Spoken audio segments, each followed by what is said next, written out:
Buenas tardes a todos. Esta, esta es la segunda sesión correspondiente a el Consejo de Hacienda de Castilla, creado en tiempos de Carlos V. Lo que pasa es que el mes anterior no nos dio tiempo de terminar hasta todo lo de Felipe II porque ya es bastante masivo. El título que le he puesto es el que se usa habitualmente, bancarrotas en la hacienda de la corona de bancarrotas. Lo voy a leer porque esto lo he pasado en la página web, está la nota esta, pero casi la voy a leer. Y en la reseña para esta ponencia yo decía, el hecho de poner una fotografía de Carlos V en el formulario no es una errata, sino una desviación intencionada por mí. Lo que ha dado lo que ha dado en llamar bancarrotas y atribuirlo a Felipe II es un desliz historiográfico, es decir, de los historiadores. Esta es mi opinión. Es el desliz historiográfico notorio. Ni fueron bancarrotas y ni toda la responsabilidad de las mismas ha de atribuirse al imperio que iniciaron los reyes católicos y continúan todas las dinastías en España en 290 años, cuando se pierde el imperio español. 1800, la guerra de Cuba. Hay que considerar la imposibilidad de mantenerlo ante el imperio español. Hay que tener en cuenta que la desaparición es consecuencia de que mantenerlo ante los otros candidatos a ser emperadores, es decir, querían regirlo como eran los franceses, los holandeses, los ingleses y los norteamericanos en todo este periodo. Esta contradicción, por eso digo que es no es. Dicho esto, quiero dejar constancia de que España nunca quebró. Ni siquiera quebraron las dinastías reinantes. La hacienda que estaba en juego era la de la institución Estado monárquico. Lo que se estaba discutiendo no era España ni la economía española, sino la del Estado monárquico, que en dichos siglos estaba comenzando a fundarse. Nunca hasta entonces había existido un Estado moderno, ni republicano ni monárquico. Era una invención del Renacimiento y que aún todavía dura en nuestro Estado que nace en el Renacimiento, es el tipo de Estado moderno que tenemos hoy en día en todo el mundo. En primer lugar, están mal llamadas bancarrotas, ya que los recursos económicos permanecieron en total actividad, tanto los relativos a las personas como a instituciones y a recursos materiales. El problema con el que se enfrentó la corona fue el de la disponibilidad de liquidez financiera, y eso se llama suspensión de pagos. Hoy día tiene otro nombre, pero es suspensión. Lo que realmente el problema que tenía era la falta de liquidez, y era un problema de suspensión de pagos, no de bancarrota. Bancarrota es una quiebra. Precisamente la virtud que ejercieron los consejos de Hacienda y el propio Felipe II fue la de presionar a los acreedores para obtener la liquidez monetaria o financiera que en un momento puntual tuvo la corona, para pagarles deudas acumuladas y seguir obteniendo préstamos. No tenía liquidez para pagar lo antiguo y, sin embargo, tenía necesidad de obtener. Este era el problema con el que se encontraba Felipe II y tiene que resolverlo mediante lo que se ha llamado bancarrota. así como el de conseguir acomodar los tipos de interés indebidos. Luego lo vamos a ver a lo largo de la charla, que una de las discusiones son los tipos de interés que se aplicaban en cada momento a los. Creo que la gestión llevada a cabo frente a los que disponían los fondos fue uno de los méritos como negociador, siempre apoyados por la posibilidad de obtener riqueza de las explotaciones económicas existentes en todo el imperio que se llamaba las Españas. La riqueza que está utilizando Felipe II es de todos los reinos del que era reino, tanto en Europa como en América y como en Filipinas. Los enemigos de nuestra historia dan la vuelta a la escala de valores y los utilizan para incrementar nuestra leyenda negra. Existen datos suficientes para analizarlos y valorarlos en un tiempo en que no existían ni ordenadores ni modelos econométricos que hoy disponemos.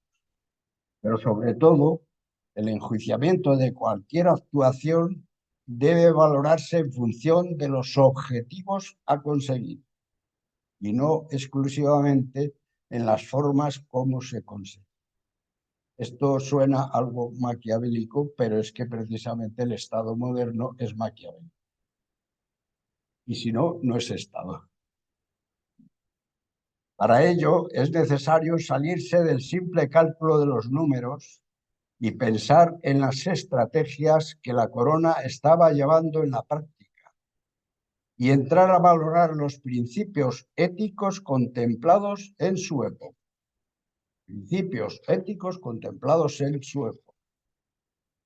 Lo contrario es actuar anacrónicamente. Si los valoramos con los principios éticos de hoy, estaríamos produciendo un anacronismo absurdo.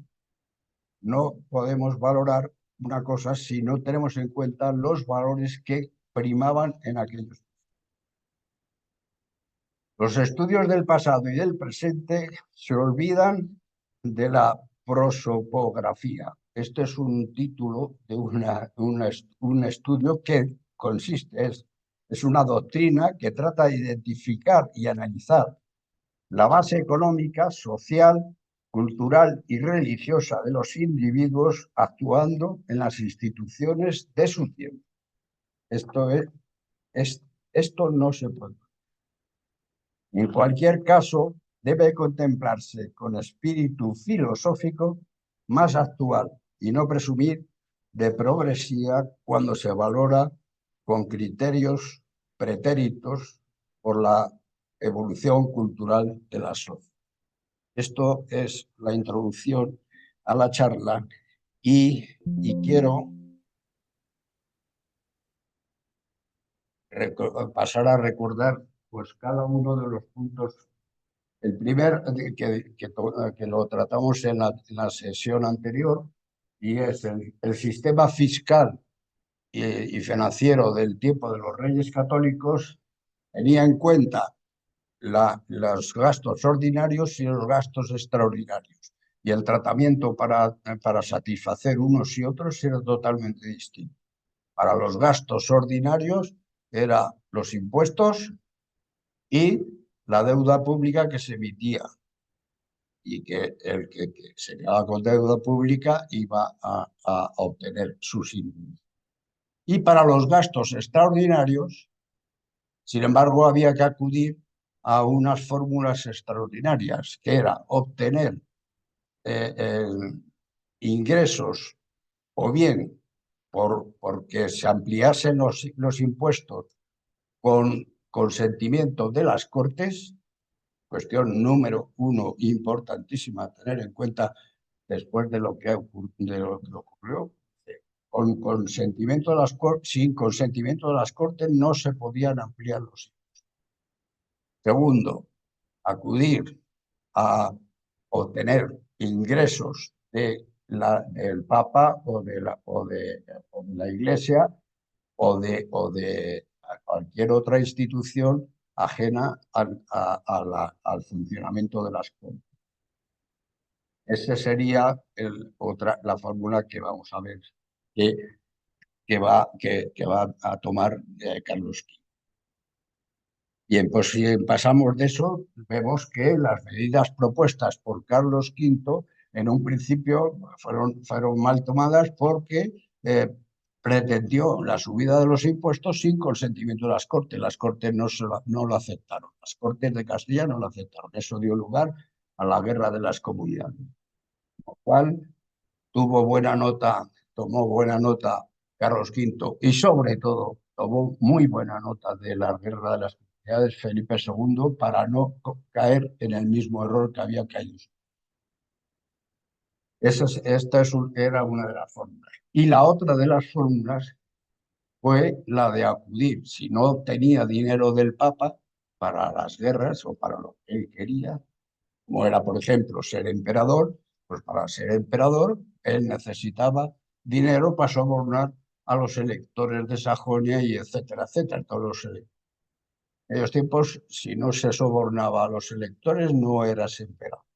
Y él quería ser emperador, tenía que sobornar.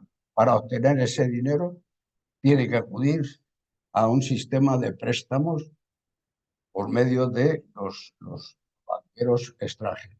Fueron los banqueros alemanes, los Fugger y los Wessel, fundamentalmente. Esto ya decimos que no gustaba en las Cortes, entre otras cosas porque había de parte de los gobernantes, como era uno de los secretarios, Francisco de los Cobos, no era partidario de pedir préstamos al exterior. Otra de las cosas a recordar de la otra sesión es que para resolver todos estos problemas financieros, Carlos V vio que tenía el problema que tenía era también administrativo. La administración del gobierno no funcionaba suficientemente bien y entonces piensa que hay que crear el Consejo de Hacienda. De todos los consejos que existían, desde el Consejo de Castilla, el Consejo de Estado, el Consejo de Guerras, el Consejo de Indias, etcétera, etcétera, añadió la creación del Consejo de Hacienda para resolver todos estos problemas. Luego, otro de los temas que también quiero que recordemos es la ausencia del emperador, todas las ausencias que tiene que hacer como consecuencia de que Carlos V está duplicando, por así decir, sus actividades políticas. Está siendo rey de las Españas y a la vez está siendo emperador de Europa. Emperador del Imperio Romano Germánico. Y eso le obligaba a salir muchas veces al exterior, a Europa, para resolver problemas. Le va a obligar también a obtener dinero para resolver problemas del imperio. Importante concepto porque eso no tiene nada que ver, esos gastos para el imperio no tenían nada que ver con los gastos para el Estado español, o sea, el Estado de las Españas. En ese tiempo, cada vez que él se marcha, él nombra a un regente. El regente empezó primero siendo su propia mujer, la emperatriz. Luego después, cuando se muere la emperatriz, nombra a una de sus hermanas, también regente, y luego después ya empieza a nombrar como regente a Felipe II. Felipe II empieza a tener contactos de gobierno con 16 o 17 años, como consecuencia de las ausencias que su padre tenía en Europa. Otra de las cuestiones que quiero recordar bien es esta del concepto de la creación de Estado moderno. Estado moderno que se empieza a crear. Es decir, no existía hasta ese momento, no existía experiencia para saber cómo se gobernaba un Estado moderno. cosa que empieza a surgir ahora y empieza a tener que tomar medidas correspondientes. Una de ellas era la de lo que hemos dicho, la de crear el Consejo de Estado. Y por último, importante recordar también de la sesión anterior, es que Castilla fue el pulmón financiero del imperio. Hemos dicho, Carlos V actuaba como rey de las Españas y como emperador de Europa, el imperio romano germánico. Pues las dos cosas fueron financiadas desde Castilla. Es el pulmón financiero. Esto luego después, durante mucho tiempo, va a seguir existiendo, aunque eh, como consecuencia de lo que el emperador había hecho. Los reyes sucesivos, Felipe II, Felipe III, Felipe IV, todos van a recaer, o sea, van a asumir la deuda que venía de esta dualidad de mandato. Bien, hoy vamos a hablar de quiebras o bancarrotas, mal llamadas bancarrotas por lo que hemos dicho, por lo que he dicho antes. Pero en tiempos de Felipe II hay cuatro. Una, la primera, que es el 17, o sea, decididas mediante decretos ley, decretos que emitía el propio rey para resolverlos. Veremos luego en qué consistían esos decretos. Pero en principio tiene que ser el rey el que declare la bancarrota esta o la suspensión de pagos o la revisión de los tipos de interés que habían estado pagando. Todo esto es lo que, y son cuatro. El 17 de abril, en 1557, la de 1560, la la que en los libros de historia hablan de la segunda, en realidad es la tercera, que es la de 1575-1576, siendo esta la más importante. La más importante por la época, los años en los que estábamos hablando. Y luego la última es 29 de noviembre de 1596, pues 2 años antes de su muerte.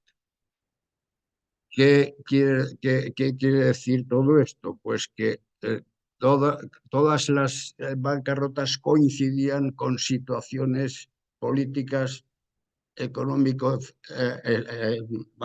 perdón, de política geográfico-financiera europea, de guerras y de situaciones de amenazas desde los turcos, los protestantes, etcétera, etcétera. Todo esto, las relaciones que van ocurriendo a lo largo de la historia, pues son las que van a generar la necesidad de recursos para, y estos son recursos extraordinarios, no son gastos ordinarios, sino son gastos extraordinarios y tiene que buscarlos. Bien, en tiempos de Felipe III hay una quiebra nada más, porque por dos razones. Una, Felipe III decide no hacer guerras, o sea, durante su reinado no hace guerras, consigue la pacificación de la guerra de Flandes y la pacificación con la guerra de Francia. No hace guerras y luego después que su reinado es más corto. Pero en tiempos de Felipe IV, sin embargo, hay 4 quiebras otra vez. Y con Carlos II, ya es el último de los Austrias, de los Habsburgos, queda otra quiebra más. Hoy nos vamos a centrar en el tiempo de Felipe II, que es el más importante, porque el de Felipe III, sobre todo el de Felipe IV, tiene unas connotaciones distintas y no nos da tiempo por él. Bien, yo me he basado en el estudio fundamentalmente de estos dos libros, que son del mismo autor, que es un señor que es un economista, historiador económico, pues uno que es El Imperio en bancarrota y el otro el Consejo de Hacienda de Castilla 1523-1600.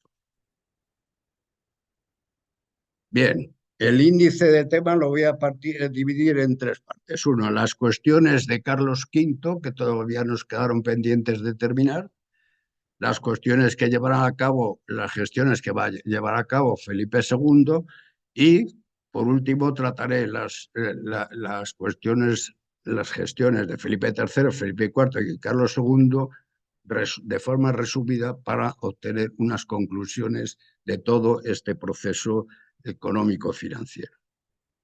Bien, en la primera, las gestiones de Carlos V, pues su actuación como emperador, a la vez que rey de sus reinos, y señalo ahí reinos españoles, o sea, los reinos españoles eran italianos, flamencos, de Indias, o sea, todo esto eran los reinos de responsabilidad española.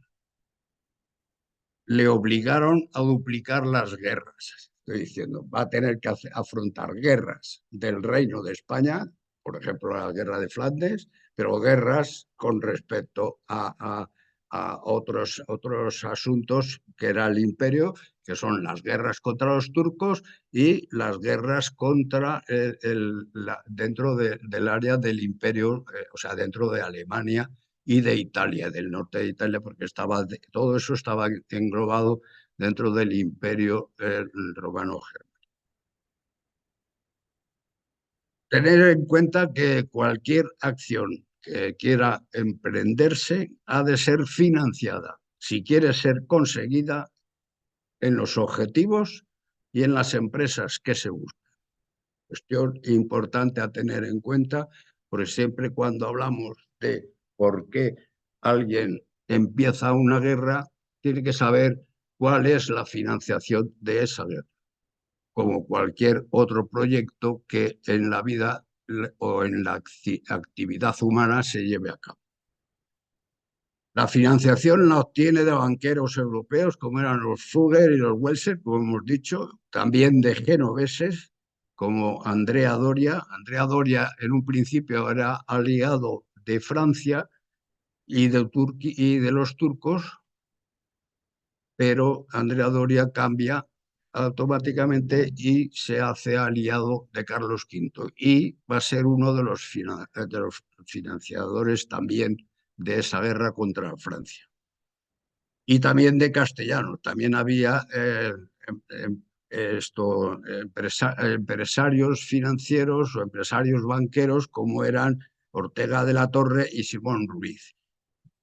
Sobre todo están centrados en Medina del Campo y en Burgos, Medina del Campo y Valladolid. Es la zona del centro de Castilla más rica y más desarrollada, además de Segovia. Cuidado con Segovia, que Segovia tiene también grandes actividades económicas.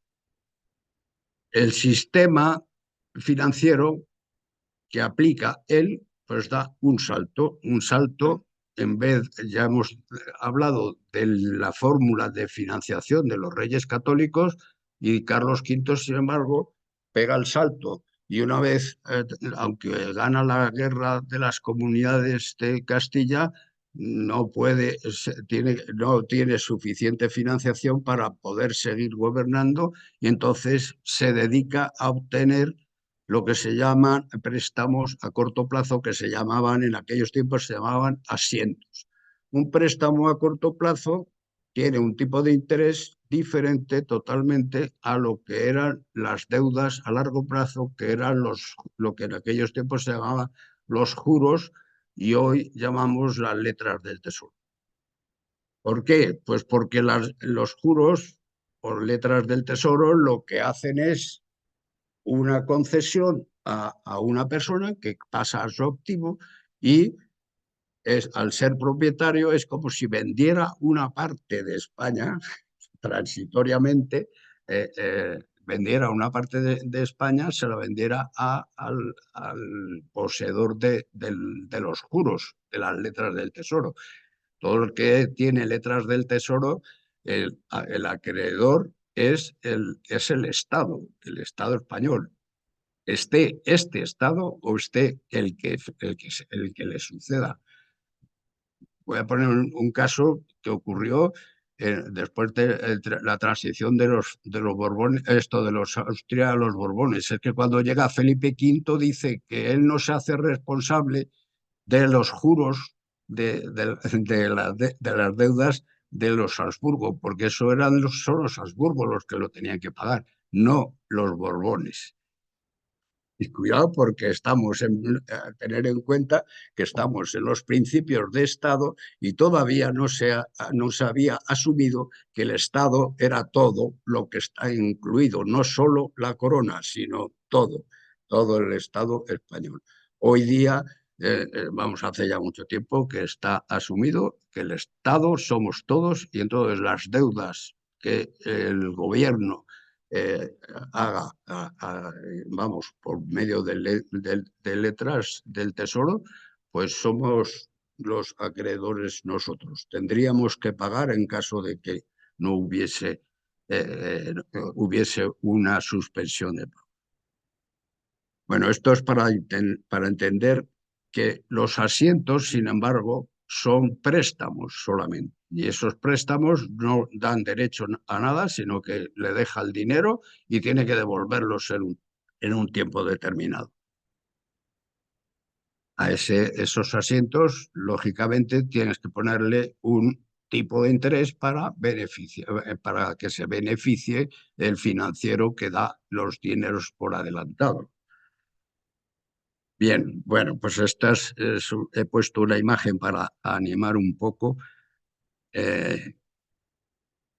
la herencia que le deja Carlos V a Felipe II, basando en la evolución de la deuda consolidada en Castilla. Lo que pone aquí situado, lo que es la segunda columna, son los intereses. Y lo que pone ahí principal, la suma de intereses más principal, es lo que queda al final de cada año. Y luego a la derecha pues están puesto el tipo de interés de la deuda consolidada. Deuda consolidada, estamos hablando de juros, no de asientos, ¿eh? Porque esta es la deuda consolidada, es la deuda de las letras del Tesoro. Bueno, ahí he puesto unos datos, no sé si se ve. El principal total, esto está puesto en maravedís, la MRS son maravedíes, entonces lo traduzco a ducados para poderle sacar luego después el valor de los ducados en kilogramos de oro. Y entonces lo que tiene una deuda equivalente a 45.980 más 2.800 de intereses, quiere decirse más de 51.000 kilogramos de oro. Lo que los Habsburgo deben a los financieros. Esta es la herencia de Castilla, esto lo va a recibir Felipe II. Felipe II va a recibir esta herencia.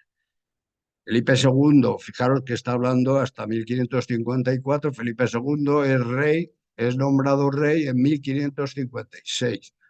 En 1556 el emperador Carlos V renuncia a las coronas de las Españas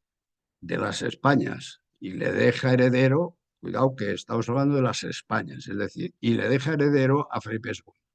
Quiere decirse que Felipe II sigue siendo rey de Nápoles, Sicilia, Flandes, todo lo que hay en Europa, más Nueva España, Nueva Granada, Nuevo Perú.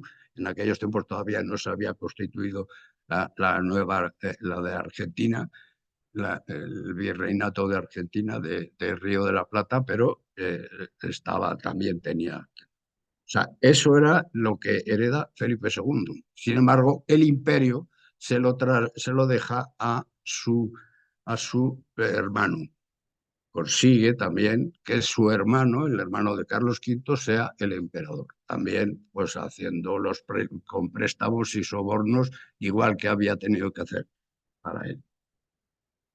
Con esta herencia nos pasaríamos a anunciar ya qué es lo que ocurre con Felipe II, cómo gestiona Felipe II. Cuidado que esto nos va a llevar, eh, vamos a considerar varias cosas, pero sobre todo la época de Felipe II es la más importante porque son muchos más años. El reinado de Felipe II empieza en 1556 y termina con su muerte en 1598, me parece que eso, no sé si es el 98, sí. Quiere decirse que son muchos años, son 40 y tantos. Es por eso va a dar tiempo a tantos problemas y a tantas historias. El 4, ¿cuál es la filosofía de Felipe II ante esta situación que le ha dejado su padre? Dice él, y entonces, aunque la fecha en que dice esto es en 1574, que se lo confiesa a Mateo Vázquez. Mateo Vázquez es el secretario que tenía, con el que tenía él más confianza, enemigo número uno de Antonio Pérez. Mateo Vázquez es el secretario más importante que tenía confianza. Es un dominico. Quiero decir que para saber que también cómo los gobernantes en aquellos tiempos podían ser seglares, militares, nobles o eclesiásticos. O sea que, y le dice, aunque que la frase es de 1574 y dice, pensando hoy en dar algún remedio que cierto es menester, que no hay otro sino dar dueño a lo de la hacienda, pues yo no lo puedo ser ni lo entiendo. ¿Qué está confesando? Y es en 1574, antes de la segunda, de la tercera quiebra, pero podíamos aplicarlo desde el principio. Él no podía gestionarlo porque, entre otras cosas, él no entendía de finanzas. La función de Felipe II es buscar a técnicos financieros que le gestionasen. Teóricamente, si existía el Consejo de Hacienda, podíamos decir que debería ser desde el Consejo de Hacienda donde pudiera encontrar a las personas idóneas para gestionar todas las deudas y todo el sistema financiero. Pero ya desde el principio, desde el principio del reinado, nos vamos a encontrar que existen dentro del Consejo de Hacienda y dentro de todas las... Eso lo vimos también en la sesión anterior, la cantidad de organismos que había dentro de todas las administraciones de la corona gestionando. Había en cada una de las ciudades había un consejo, esto un consejero que era el contador, un contador mayor, y había un contador mayor que era el contador que el jefe de todos los contadores. Luego después estaban los recaudadores que había en cada una de las ciudades. Quiere decir que había un sistema de funcionamiento en toda la corona, incluido América y Filipinas. En todos los sitios había contadores y tesoreros, porque eran los que cobraban y los que tenían que hacer las gestiones. Era tan complejo el sistema que por eso habían creado el Consejo de Hacienda, pero Consejo de Hacienda solamente tenía una función, que era una función consultiva, era de consulta, pero los que realmente hacían todas las gestiones eran todas las otras personas que estaban en todo ese complejo sistema político que gestionaba las finanzas. Siempre desde el tiempo de los Reyes Católicos, perdón, de los Reyes Católicos, desde el tiempo de Carlos V, que es cuando crea el Consejo de Hacienda, ya había dos partidos enfrentados. Uno que eran los castellanistas y otro, o los españolistas, podríamos decir hoy, pero no, ellos se llamaban castellanistas, porque era Castilla la que gobernaba y toda la gestión esta. Y luego los otros eran los contrarios, que normalmente estaban relacionados pues o con bien con la nobleza o bien con órganos financieros exteriores. No quiere decir que entre los castellanistas no hubiese también banqueros, y banqueros inclusive banqueros europeos, genoveses, sobre todo durante el tiempo de Felipe II. Los banqueros que van a funcionar van a ser los genoveses fundamentalmente. ¿Por qué? Porque vamos a ver luego después que en la primera bancarrota los Fugger van a quebrar en Amberes, y al quebrar en Amberes los Fugger y los Welser se van a retirar de dejar dinero a Felipe II, con lo cual Felipe II se va a tener que hablar con los españoles y con los genoveses fundamentalmente. En tiempos de Carlos, al principio del reinado de Felipe II, esos dos partidos estaban representados por los albistas, es decir, los que eran partidarios del príncipe de Éboli. No, perdón, no es que ebolistas, que eran los que eran partidarios del príncipe de Éboli, y por otro lado estaban los albistas, que eran los partidarios del duque de Alba. El duque de Alba en este caso podemos decir que representaba a más el área de la nobleza, aunque los ebolistas, el príncipe de Éboli era, que luego lo vamos a ver, Ruy Gómez de Silva. Voy a poner luego después una foto, Ruy Gómez de Silva, que era íntimo amigo de Felipe II y compañero de armas, etcétera, etcétera, desde la infancia. Y desde ese principio, de ese primer momento, vemos que el Consejo de Hacienda y todas las gestiones financieras va a estar dominada por esa confrontación entre dos partidos que van a tener ideas totalmente diferentes. Fundamentalmente, unos eran partidarios de obtener créditos a corto plazo, o sea, créditos bancarios, y otros que no eran partidarios o tan partidarios de eso, sino pretendían resolverlo de otra forma. Bien, después los partidarios, aquí he puesto los bolistas y albistas, pero luego después hay otro que tenemos al inquisidor general Quiroga, al príncipe de Éboli y Antonio Pérez, fijaros personajes, y por el otro lado estaban los castellanistas, que estaban Escobedo, Obando y el secretario Mateo Vázquez. Vemos ya que hay dos secretarios generales que están totalmente en partidos distintos, Escobedo y Antonio Pérez. Esto nos da también idea de qué es lo que había detrás de la muerte de Escobedo, habiendo sido acusado Antonio Pérez de su muerte. Entre otras cosas, vemos que los dos pertenecían a dos partidos diferentes. Y luego nos queda como última, he puesto ahí como última nota a tener en cuenta de las gestiones de Felipe II, es la gran desconfianza de Felipe II con todas las personas. Y esto constituía la estrategia de su gestión. No se fiaba de nadie. Esto es lo que le obliga a hacer tantos escritos. Por ejemplo, él nunca aceptaba negociaciones de palabras, sino tenía que haber un escrito.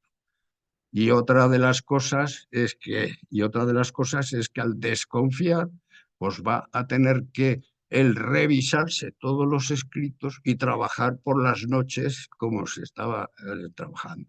Volver a hacer él los escritos y las órdenes. Esto es un rey trabajador. Trabajador, pues más de 24 horas. Bien, aquí le he puesto ahí la fotografía y pongo aquí a la derecha, arriba, es que no he encontrado una fotografía, o sea, ningún retrato, pero hay una escultura, es de Francisco de Eraso y Hermosa, porque este era el aliado del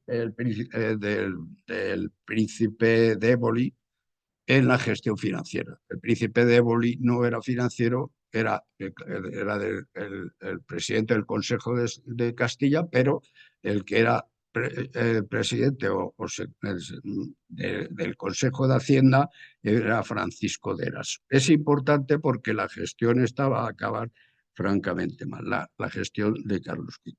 Durante este tiempo, bueno, ahora vamos a ver los periodos. El primer periodo, que es el de dominio de Éboli y Eraso, eran los que dominaron, 1556-1576. Veis que en esa época ya se había producido una de las primeras bancarrotas de las citadas primeras bancarrotas. Luego vamos a insistir en ello. Todos estos periodos son demasiado largos como para verlos detalladamente. Yo voy a procurar ir saltando porque si no, no nos va a dar mucho tiempo.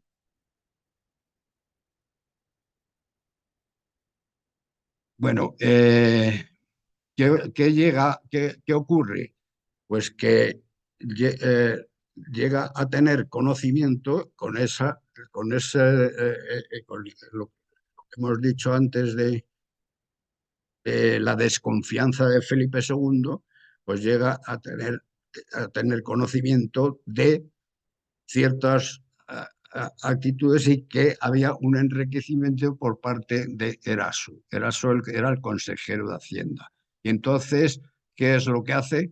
Pues no se fía, entonces manda una visita. Se llama, ellos en el argot de la época se llamaba visita. Visita es la intervención del Banco de España hoy o la actuación de los... ¿cómo se dice? Vale. No, no, de, lo- eh, las de los auditores. Hacen una auditoría. Hacen una auditoría y entonces y se la encargan a Juan de Figueroa, que es otro de los personajes financieros, estaba también metido en eso, y se llega a descubrir y entonces se produce el ocaso de los ebolistas y el procesamiento su procesamiento y encarcelamiento, que estuvo encarcelado un montón de años. A partir de entonces, ¿qué hace? Nombra a un gobierno, dice, ¿a quiénes son los que pueden? Él dice, yo no puedo, yo no sé, no entiendo de esto, tengo que nombrar a alguien. Siempre va a tener que nombrar a alguien para poder gestionar las finanzas. Aunque la decisión última la va a tomar él, pero siempre va a tener que contar con alguien que haga las gestiones. Y en este caso tenemos busca, dice, ¿quiénes son los que mejor pueden gestionarlo? Por los letrados. Y entonces busca al cardenal Diego de Espinosa para gestionar todas las finanzas. El cardenal Diego de Espinosa no tiene nada que ver con el Consejo de Hacienda.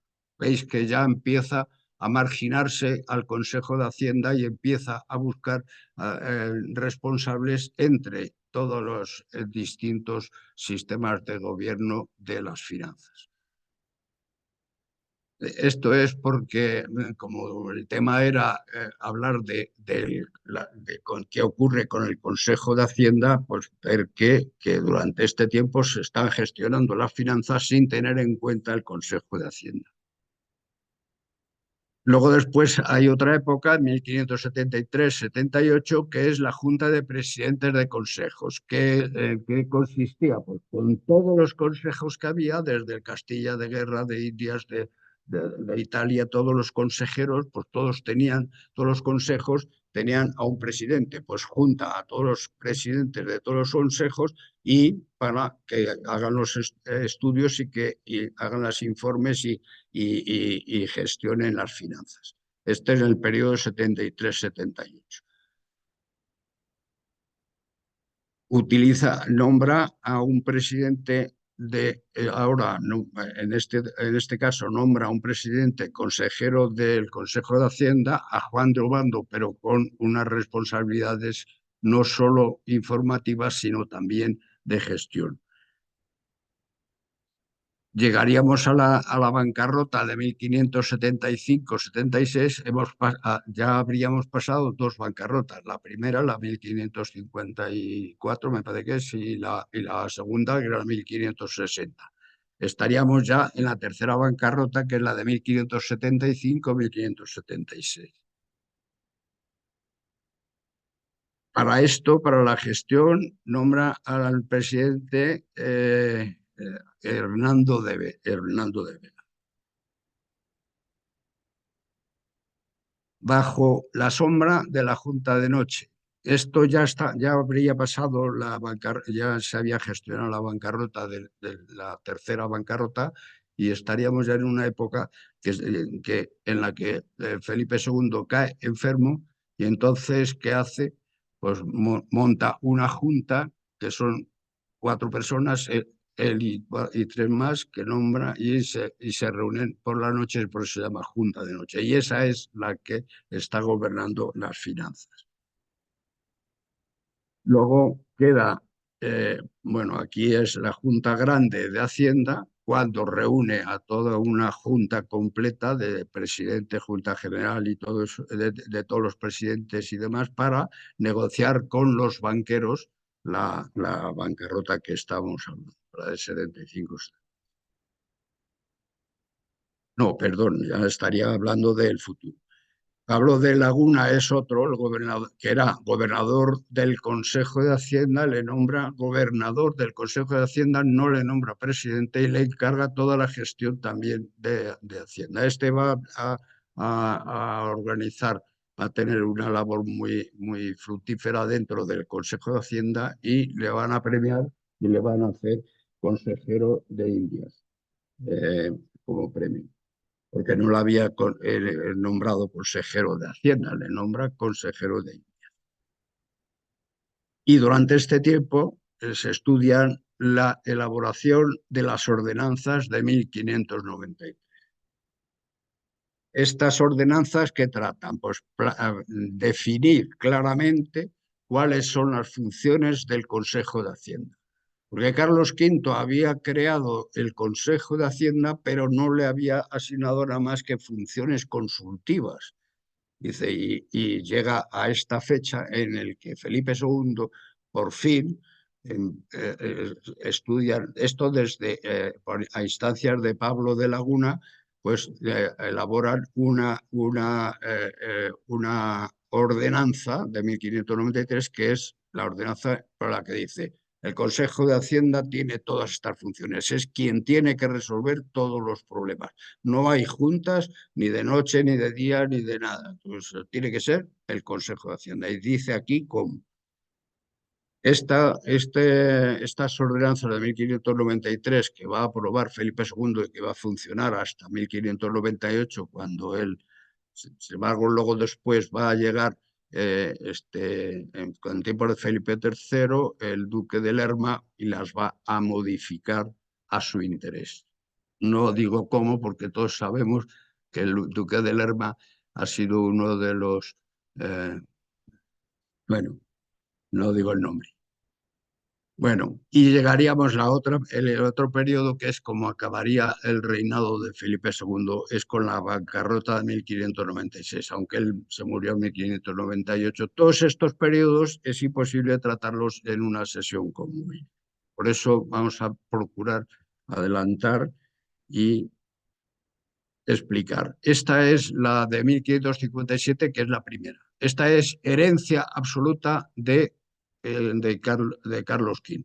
O sea, Carlos V le ha transmitido esa deuda, la deuda que habíamos visto antes, a Felipe II, que aún estando de príncipe ya tenía que haberla afrontado, pero cuando puede tomar las decisiones definitivamente es ya en su reinado.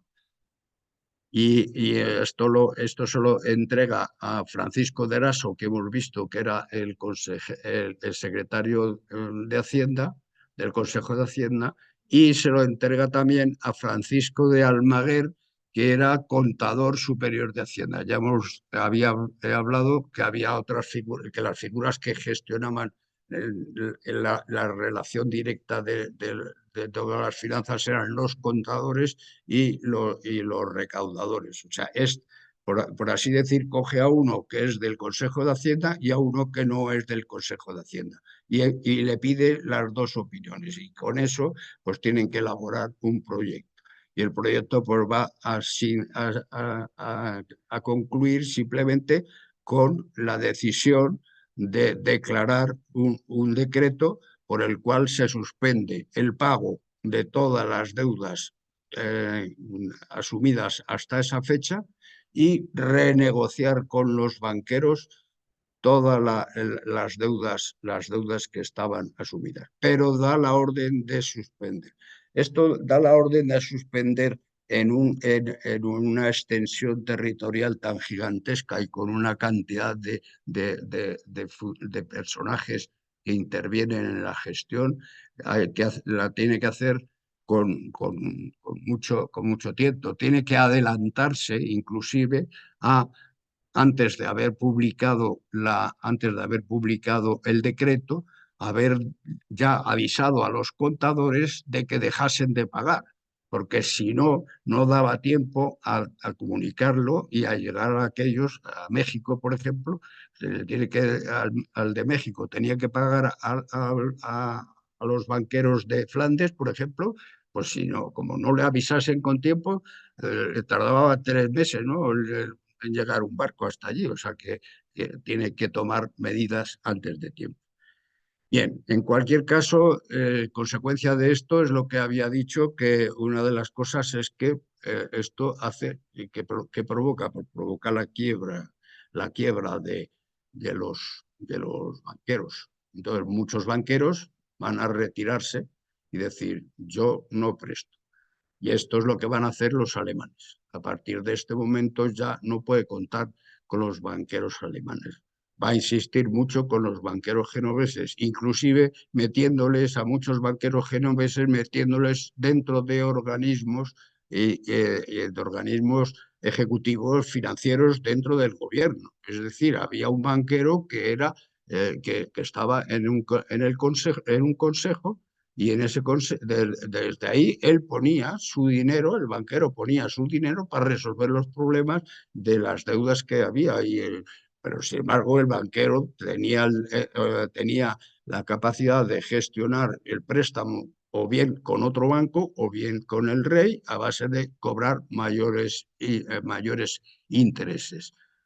Se llega aquí arriba estamos viendo los intereses que eran de la deuda consolidada, pero lo importante no es la deuda consolidada, lo importante es todo el resto de la deuda que tenían por medio de los asientos, que eran préstamos a corto plazo, es decir, a corto plazo hoy día el sistema financiero español hoy día dice a corto plazo es un año. En aquellos tiempos no era un año, por un asiento había que pagarlo en 2 o 3 años, pero tenían unas fechas en las que se tenían que pagar.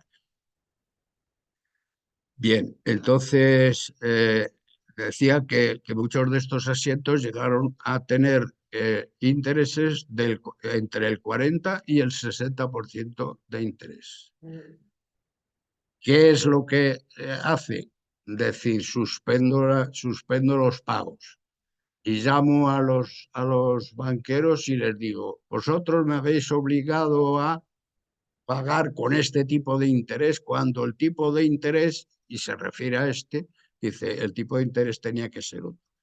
Y es el argumento que va a utilizar en todas las quiebras, es el argumento que va a utilizar Felipe II, primero declarar la suspensión de pagos y después renegociar con los banqueros.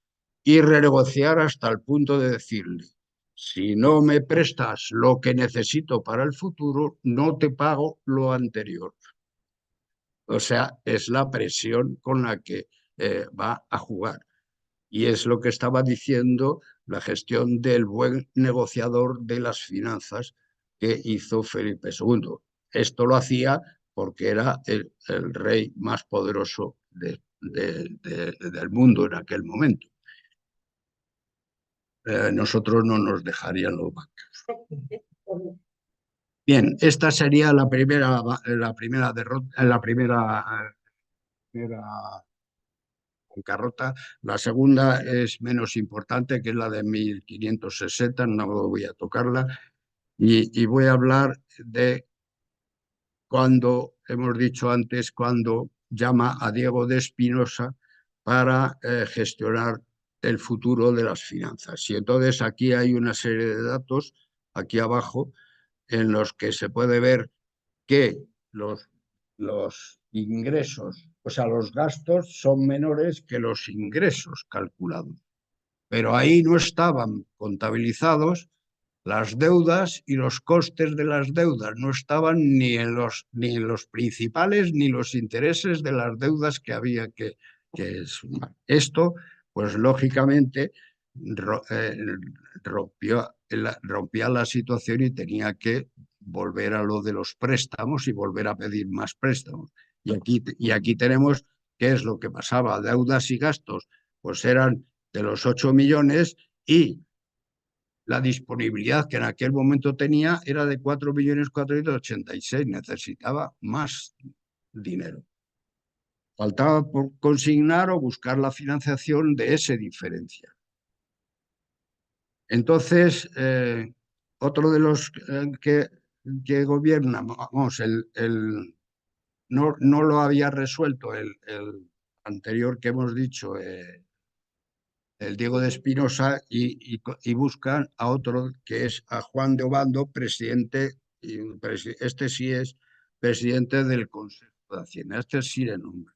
Y además, Juan de Obando eh, hace una labor, lo he sacado además aquí porque es que es extremeño, y mi padre era extremeño, y este fue importante, y tiene el palacio en Cáceres, que es este palacio visto arriba, y hoy día se puede visitar, tiene las banderas.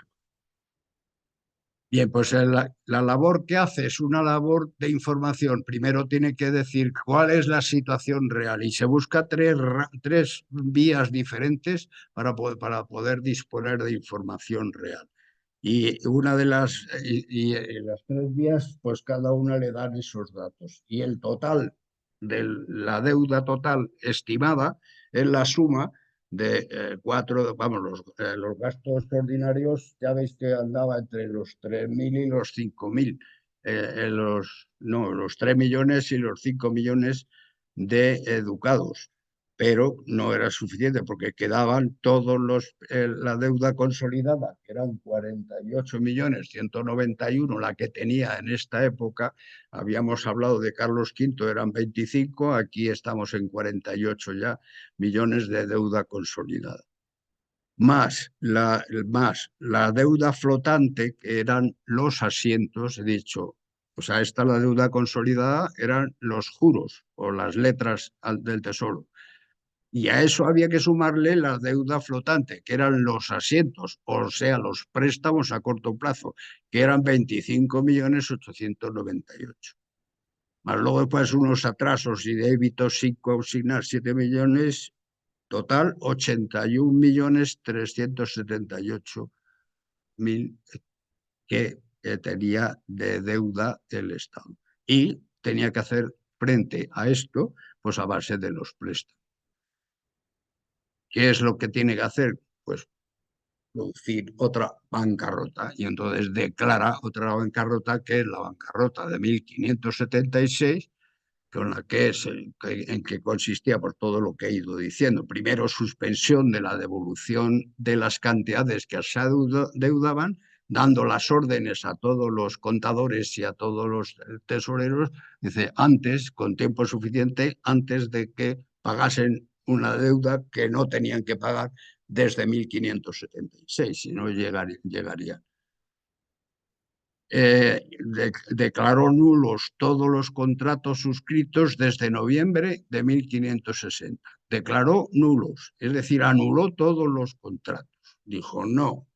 Dice, no solo no os voy a devolver, sino que además no, todos los contratos que tenemos suscritos son todos nulos, con lo cual no os debo nada. Se alegó la invalidez de las firmas por parte de la corona por tener una información insuficiente, por déficit de información. Este era el alegato.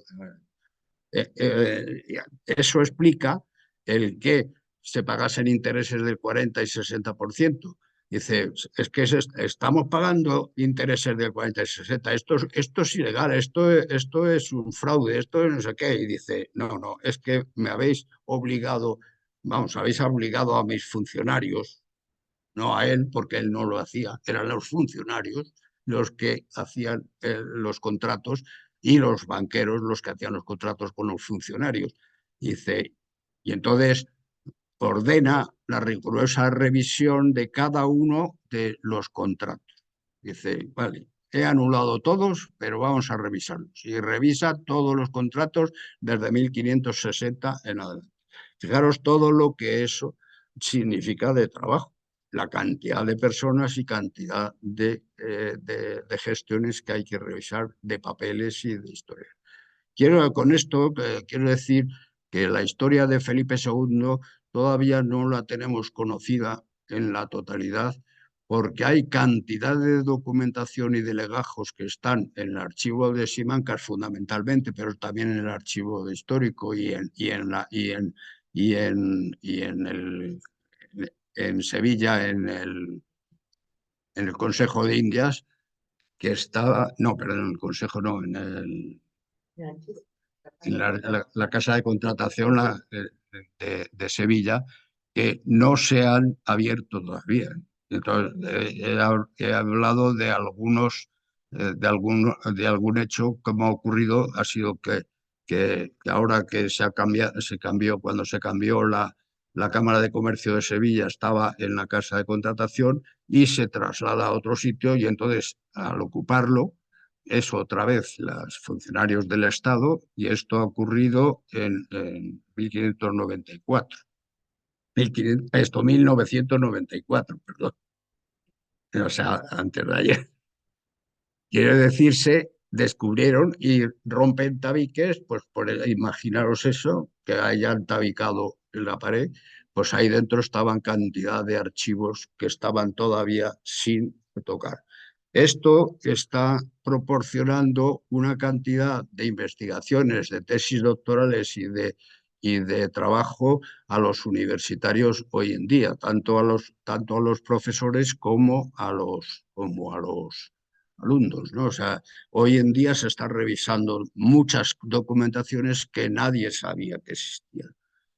Por eso digo que la gestión y la historia de Felipe II no la conocemos todavía, toda la gestión. Bien, y al final, qué es lo que consigue?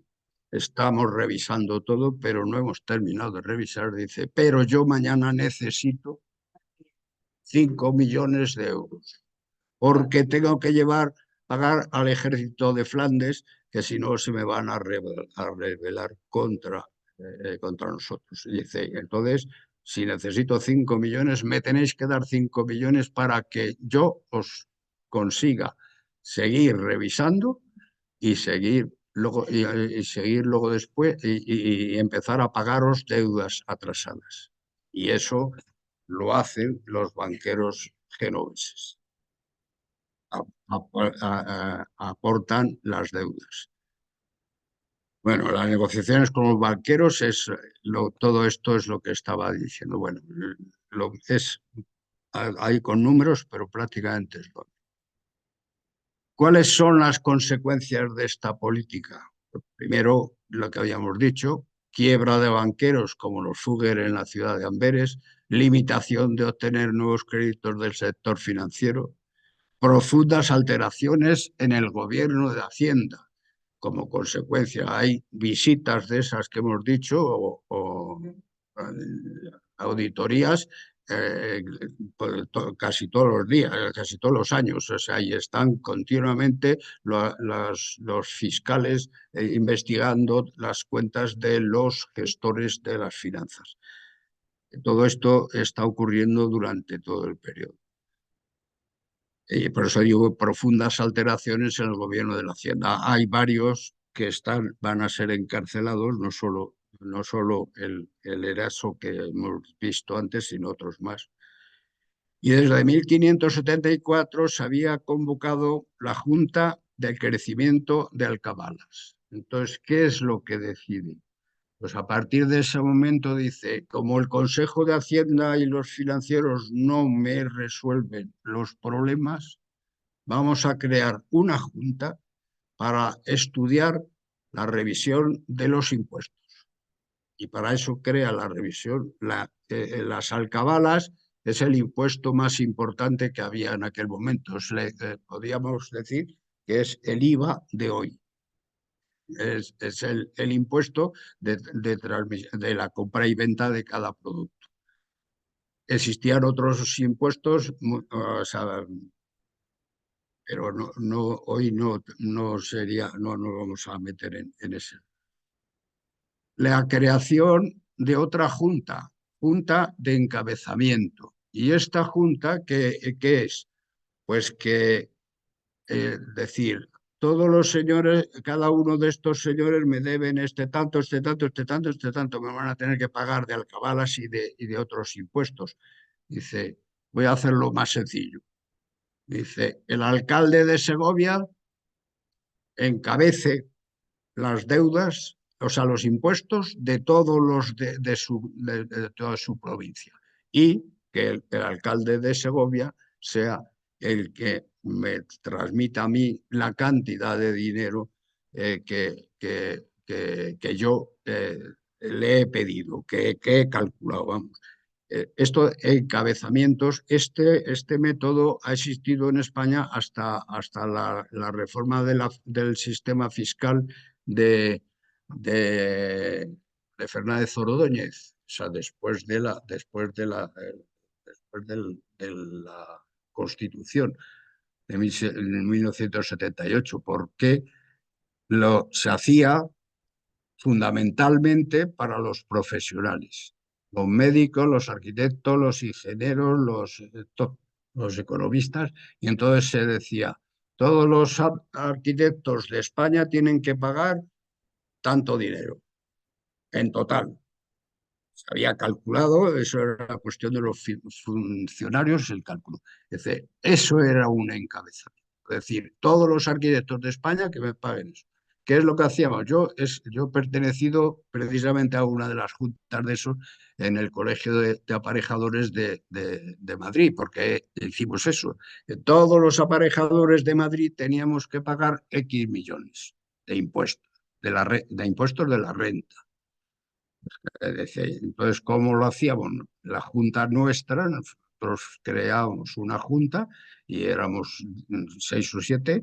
Entre los 6 o 7 cogíamos los 10.000 aparejadores que en aquel momento había en Madrid y sacábamos a fulanito tanto, fulanito tanto, fulanito tanto. Sabíamos quiénes eran los que no cobraban nada y sin embargo no tenían que pagar impuestos. Y entonces, porque eran menos cantidad de que Hacienda exigía. Entonces dice, están exentos los que cobran menos de tanto. Pues nosotros les asignábamos a los que no cobraban, les asignábamos la cantidad de exentos, con lo cual se lo estábamos quitando a los que habían cobrado más dinero. Eso que hicimos nosotros en el Colegio de Aparejadores es lo que se hacía en tiempo de Felipe II con los encabezamientos y la nobleza de cada territorio, porque a lo mejor era a un noble al que se le encargaba el encabezamiento. Por ejemplo, el duque de Alba, que era propietario me parece que era entre el 60 o el 70% de las fincas territoriales de Salamanca. Pues la de Salamanca, ¿a quién se lo van a encargar? Al duque de Alba, que cabece todos los pagos. Y se crea otra junta del medio general. Y a la junta del medio general es o sea, otra junta de financieros que van a negociar y a gestionar con los banqueros y los acreedores para la revisión de los pagos. O sea, en ese periodo, con la creación esa, se crean todas esas juntas. ¿Para qué? ¿Para qué? Para obtener el crédito, o sea, el dinero nuevo que va. Bien, a 1599 tendríamos este cuadro que digo 1596-1599 porque es la última, en lo que va a provocar la última bancarrota y el final del reinado de Felipe II. Si veis ahí, los ingresos son los ingresos ordinarios, son siempre, cada año son siempre los mismos. Los gastos, el primer año, 1597, son 11 millones. Ya hay un déficit de 6 millones 954.000, más los intereses, que son 1.391. Con lo cual hay un déficit acumulado de 8.345.000. Pero al año siguiente, ¿qué ocurre? Con los ingresos siguen siendo 4.134.133, más todo lo acumulado de antes, más los gastos correspondientes del año y todo lo acumulado de antes que no sabía. Y eso en 1599, con los ingresos de 4.193.000, pues vemos que al final el déficit acumulado eran 25.858.280. Que si veis esta cantidad, es exactamente la misma cantidad que había heredado de Carlos V. Felipe II deja esta deuda para su hijo Felipe III, que es el que tiene que resolverlo. Pongo abajo, y esta nota es importante. Ante este crítico pronóstico, el único modo que habría de permitir obtener liquidez era el sobreseimiento de libranzas y pagos a los acreedores, ya he dicho que realmente, que efectuasen a las cosas de guerra. Dice, a las cosas de guerra. ¿Por qué eran todas estas deudas? Pues precisamente por todas las guerras que tenías emprendidas en Europa, fundamentalmente. Más que en América no tenía problemas porque no le resolvía, o sea, no había guerras. Las guerras que habían allí eran guerras internas, quiero decir que no le causaban. Eran al revés. Bueno, ahora lo veo. Y entonces eran las guerras europeas las que le estaban. Pero dice, y ahora por eso lo pongo en rojo. Las guerras en defensa de la religión católica y de los reinos de la dinastía. Y estos eran los dos objetivos, por así decir, que mantenía la corona de las Españas. Primero, mantener la religión católica y defenderla. Y segundo, mantener las propiedades de los reinos que habían heredado de sus antepasados. Esos eran los objetivos del rey. Entonces, todo lo que hiciera iba a tener que conseguir estas dos cosas. Y si analizamos, pues, tanto Carlos V como Felipe II, vamos a ver que hay una historia importante que es las guerras contra los turcos. Es que los turcos habían llegado a Viena y los turcos estaban entrando por África. Y si no hay esa actuación de Carlos V y Felipe II, Europa entera hubiera sido islámica. El hecho de que nosotros no seamos islamistas se lo debemos a Carlos V y a Felipe II. ¿Esto es un objetivo bueno? ¿Es un objetivo malo? Eso, según los valores de aquellos tiempos, era un objetivo bueno a conseguir. ¿Eh? Bueno, bueno, pero con el dinero de Carlos V. Es que Carlos V, Polonia estaba dentro del Imperio Romano Germánico, dependía del imperio. Es que los territorios del Imperio Romano Germánico eran muy difusos. No tenía fronteras el Imperio Romano Germánico. Era aquellos territorios de Europa que no estuvieran controlados por una corona y un Estado establecido. Por ejemplo, Francia e Inglaterra tenían bien definido. Pero en Italia, por ejemplo, el norte de Italia no estaba bien definido. Y entonces por eso son las guerras de Milán, son consecuencias de ser emperador romano germánico. Y los polacos o sea, tienen que financiar el emperador también eso. Bien, conclusiones de las finanzas de Felipe II. Pues cabe reiterar que el punto de Arquímedes, acordaos que es lo que decía, dice el punto, dadme una palanca y un punto de apoyo, porque con un punto de apoyo yo moveré la tierra. Dice, el punto de Arquímedes sobre el que Felipe II se apoyó residió sobre las actividades de los mercaderes banqueros, cuya retina se había fijado ¿en qué? Pues se había fijado en el ahorro privado castellano. Y aquí es importante que tengamos en cuenta estas. Los españoles durante 8 siglos habían estado en guerra permanente contra, vamos, los españoles, los hispanos. Por así, en aquello no existía España, pero los hispanos, los que estaban en la península ibérica, Hispania, sí, habían estado 8 siglos en guerra. Y la sociedad que había entonces era una sociedad guerrera y dedicada a las armas. Por eso era una sociedad fuerte con respecto a los problemas mundiales, tanto los que ocurrían en Europa como los que ocurrían en América y en las Filipinas. Casi todos por así decirlo, casi todos los españoles eran soldados. Habían estado 8 siglos. Y los abuelos de los españoles que había en tiempo de los reyes católicos y los bisabuelos y los tatarabuelos durante 8 siglos habían estado con una estructura armamentística y guerrera. Por lo tanto, la fórmula de resolver los problemas era la guerra, el ejército, el arma.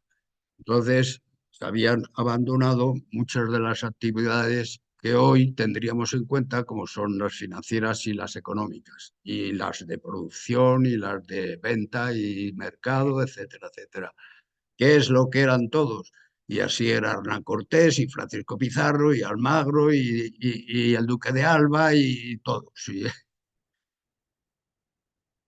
Entonces, ¿qué ocurría? Pues que la gente, todos esos, en los negocios que tenían de explotación de tierras, de explotación de la mesta, por ejemplo, del ganado, de las industrias de laneras de Cataluña, de seda, de Valencia, etcétera, todos esos, el ahorro, en vez de dedicarlo a invertirlo en actividades económicas, lo dedicaban a comprar puros o letras del tesoro.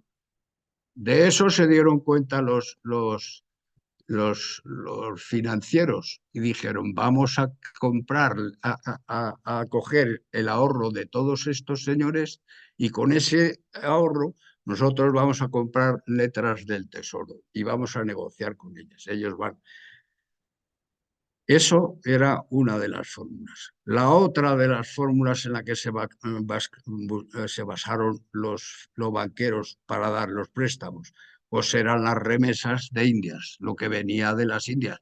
Venían miles y miles de toneladas de oro, plata y piedras preciosas y productos, etcétera. Eso ellos sí que lo buscaron y, de hecho, en muchos casos hubo negociaciones en que ni siquiera los barcos llegaron a España. Por ejemplo, otro de los datos que hemos hablado durante todo el año pasado de la carrera de Indias, decíamos, todo está controlado y registrado en el Consejo de esto, en la Casa de Contratación. Pues no, porque hay muchas operaciones que estaban contratadas directamente, iban desde México a Holanda directamente y esas no pasaban por el contrato. Todo esto los banqueros ya se habían fijado. Luego después se habían fijado que también tenían las contribuciones eclesiásticas que el Papa concedía para pagar las guerras contra los turcos, por ejemplo. los servicios de las Cortes los servicios era otro tipo de impuestos, que era pagar un impuesto que se cobraba. Pues, si las Cortes tenían mucho gasto, pues también perdón, si la corona tenía muchos gastos, pues también tenían que pagar, conseguir el dinero para eso. Y luego después, bueno, la explotación de otras fuentes fiscales. Esto lo dice el autor de estos libros en el libro suyo, que es Felipe II, El Imperio en bancarrota, página 283 y siguiente. Bueno, bien, nos quedaría el último, que es Felipe. Si esto es lo que había heredado, los 25 millones de euros, y las previsiones que tenían eran todas estas, dice Felipe II: haya su patrimonio real empeñado y exhausto. El crédito real con que se suplía la falta de hacienda sospechoso a todos por los decretos pasados, es decir, por los decretos que Felipe II había suspendido los pagos. Y más por el último, en el concreto, que era el del 96. Eh, lo cual, sin ninguna justificación, han tomado la hacienda de todos los hombres de negocios de Europa, dice, sin ninguna justificación, no. Eso él entendía sin ninguna justificación. La justificación es la que hemos dicho. Los vasallos están cargados de pechos, descontentos y quejosos los grandes. Y estas son palabras de Felipe III. Y vemos aquí una evolución de lo que eran. La deuda consolidada en España son las columnas rojas que se miden en el estado de allá. Es que ya me he dado cuenta que le pasa a varios oradores aquí, que dice en la columna de la izquierda. Y la columna de la izquierda para mí es la columna de la derecha para vosotros, porque estamos uno enfrente del otro. Bien, pues el capital está representado lo que va acumulándose, y en la línea azul pues son los intereses que se van sumando, que se van gestionando como gasto. Bien, conclusiones. Las bases de las finanzas de los Austrias dependió del reino de Castilla, fundamentalmente. Hasta Olivares, conde duque de Olivares, que se le ocurre decir, bueno, pues que con todos los reinos que hay nuestros, pues que cada reino pague sus guerras. Y las guerras de Nápoles y de Sicilia eran guerras que le correspondía al reino de Aragón.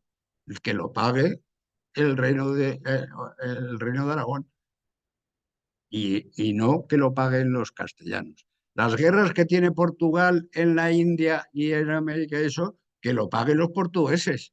Y entonces dice, hace la unión de armas, declara la unión de armas, cosa que no consigue que se haga, sigue pagándolo solo Castilla, porque ya sabemos lo que ocurrió en 1640, la guerra de independencia de Cataluña y la guerra de independencia de Portugal, de Castilla.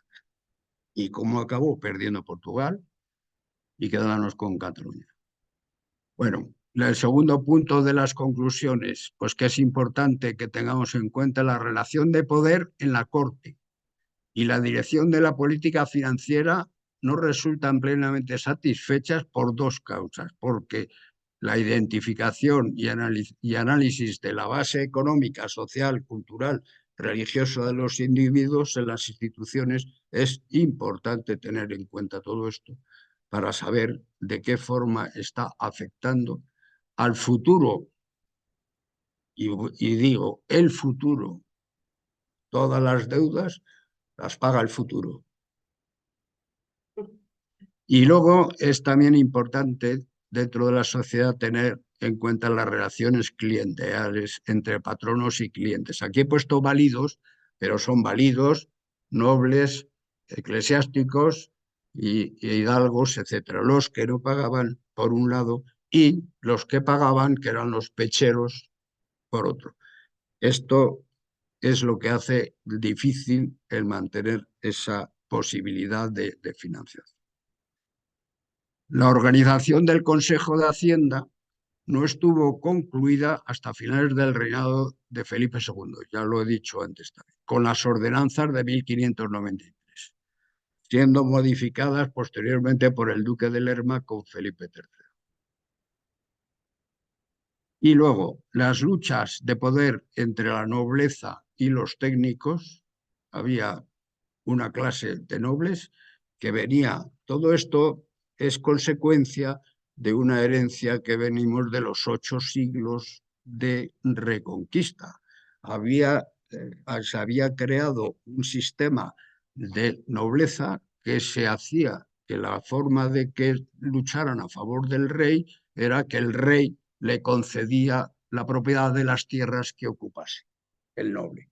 Por eso existían nobles con tanto terreno como el duque de Medina Sidonia, por ejemplo, que decían que se podía ir desde el Atlántico hasta el Mediterráneo sin salir de sus tierras. Y las del duque de Alba, que hemos dicho las que tenían Salamanca, pero luego también hay que ver lo que pasaba en Andalucía y en Extremadura. Esas luchas de poder es importante. De todas estas crisis afectaron de forma determinante a toda la economía real en todos los territorios hispanos. Y la historia de nuestra economía tenemos que partir de esta situación. Y toda la historia continúa en el siglo XVIII, porque hasta, Carlos II termina en 1700 y es cuando se produce la guerra de sucesión. Eso. Bueno, toda esta es la bibliografía que yo he estado manejando para esto y este es el fin.